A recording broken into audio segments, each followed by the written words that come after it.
I guess Wednesday's result has given everyone a huge boost in terms of morale, isn't it? No, absolutely, I agree with you. It was a very strong performance. But just getting off at a tangent here, I just thought I'd like to congratulate both sets of players. I thought it was a great game. I've fielded loads of calls from friends south of the border, and they were really impressed with the level of the game. You know, there was good goals, there was loads of incident. And for a neutral, it would have been a good watch. A great showcase. Great for the Scottish game. Two teams on the front foot, both trying to win. Goals, incident. It looked like a good game to play in.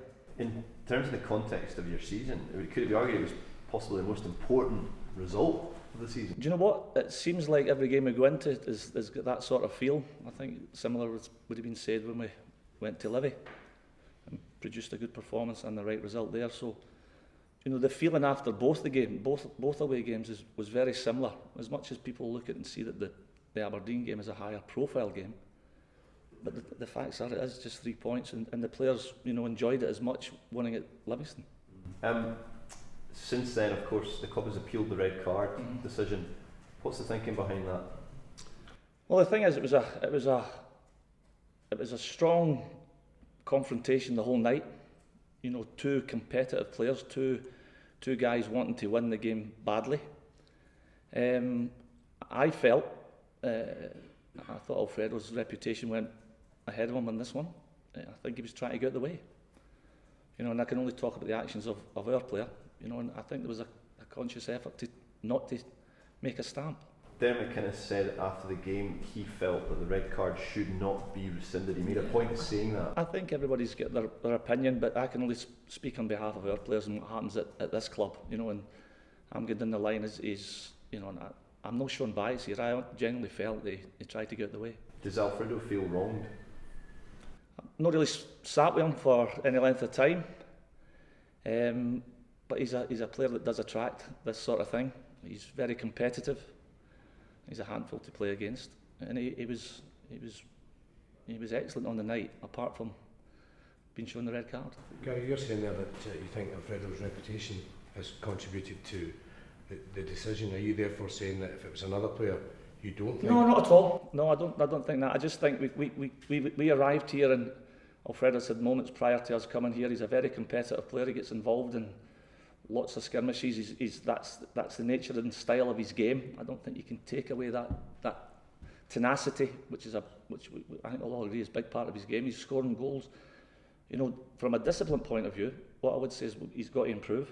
You know, we're trying to help him, but what I'm saying on this instance, I think, you know, Alfredo's got previous, you know, and I think that possibly went against him. So without getting too technical on it, you're saying that Alfredo was trying to get away. That's what he's doing. Well, his legs are up, but they've got to come down somewhere. Do you feel then that you've got quite a strong case going into the hearing? Well, we've got people there. We'll wait in the decision. Has it been quite awkward preparing for this game tomorrow when you don't know whether you've got your top goal scorer available or not? Not necessarily, because going into most games where we look ahead, we tend to look at the two immediate games ahead. So, you know, we've got shapes and teams and personnel, you know, in mind for games going forward. So you'll be happy, not obviously happy. We're always happy when we've got every player available. That goes without saying. You know, free from injury and free from suspension is a plus. We understand the compliance officer is looking at the incident involving Alan McGregor and Lewis Ferguson. Is there a case to answer there? Have you seen that one back? Well, for me, I've seen it back. I just see Alan McGregor getting into a position, you know, to make the save, you know, and then he tucks himself up into a ball to prevent himself from being hurt. There was an incident that was highlighted involving Alan during the Celtic game back in September, and there was suggestions he might get cited for that, and he wasn't. The big discussion point at the moment is about consistency.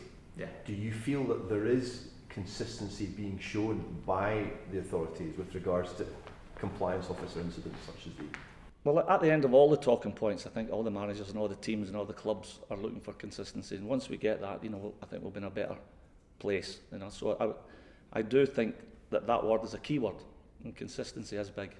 Steve Clark this morning, he feels that is not being applied at the moment, and he obviously had a few things to say at the start of the week about that. He's responded again today with what Stephen said on Tuesday. Yeah. He feels that from his point of view at Kilmarnock that I don't want to get stuck in the middle of the two Stevens, but I would agree that the word consistency is key, and we're all searching for that, you know, and I can only be concerned of what happens here. Do you think you showed the game at Pittodrie and at Celtic you played a particular shape? Do you think that those two big games have shown that perhaps this is the best shape that the players are suited to? I think this is always a debate, you know, especially when you're at a club this size where the game is dissected and analysed, you know, stringently.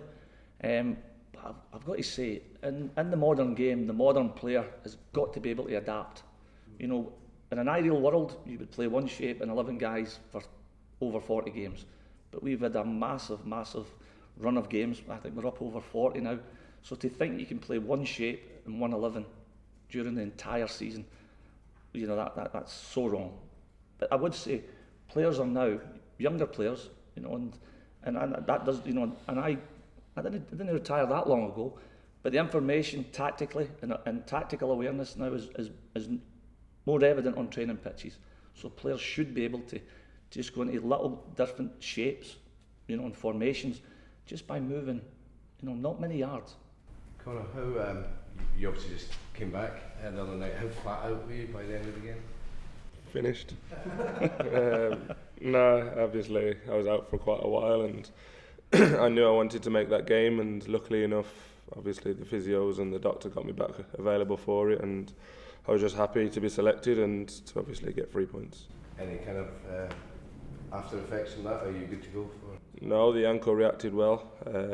Legs are still recovering now, but the ankle reacted well after the game. So just going to have more treatment, and I'll be training today, so we'll see how it goes. We're reading that there was a bit of a sing-song in the dressing room, and perhaps Derek McAllister popped his head in. What happened there? I didn't see him pop his head in, did he? I don't think he popped his head in. I don't think he did, so... No, I don't think he even come into our change room, but there was obviously little things that he celebrated massively when they got a point against us earlier in the season. I think walking into their stadium the other day, they put all pictures of the wall on from the semi-final. So why can't we celebrate when we win a game of football? We're obviously gonna. You do against any team that we play against. Any team will do it to us if they win. So it's just what happens. What were you thinking when you saw those pictures when you walked in? It's obviously motivating.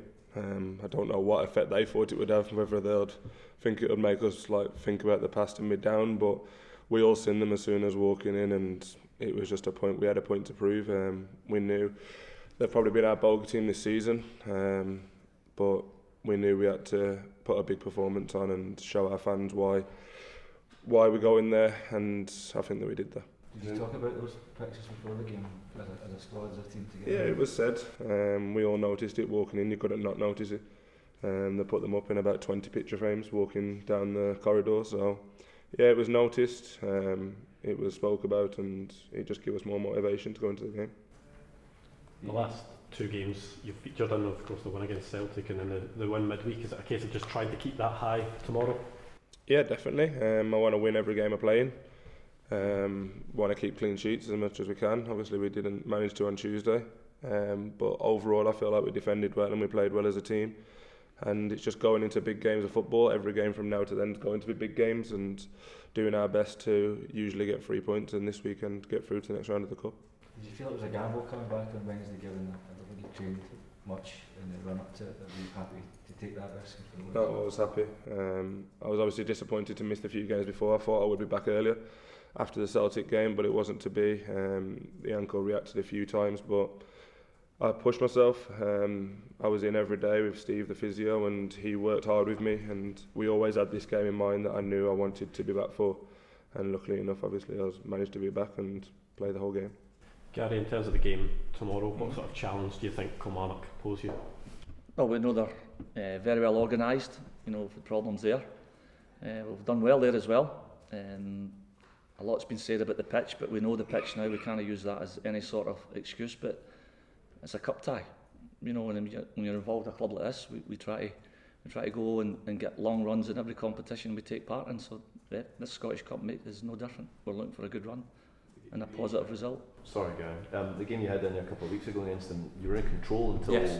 they equalised, and then it was as if it was strange how it swung around, and obviously Jordan Jones got the winner, and there was a lot of talk around about Yeah, we that. spoke about that. We can deal better after mistakes, you know. But there's also that determination to just cut away and stop individual errors. You know, listen, players are going to make mistakes, you know, throughout a season. But if you can just keep them to a minimum, there's more chance of winning games. So we'll go there fully focused, try and keep a clean sheet. But again, it'll be two teams trying to win a cup tie. Anyone not available? No, we're all good, just the usual. Graham Dorrans and Jamie Murphy are coming along, so but we're picking from a full court. Just a final point on the Alan McGregor situation. You don't think he did anything wrong? I think you said earlier on. I think we'll find out today if indeed he is or isn't going to be cited. If he is cited, can we assume then that the club will contest that? Well, that's a decision that probably is above me, but I would be leaning towards that, you know, because we see Alan going and collecting and making himself small and compact.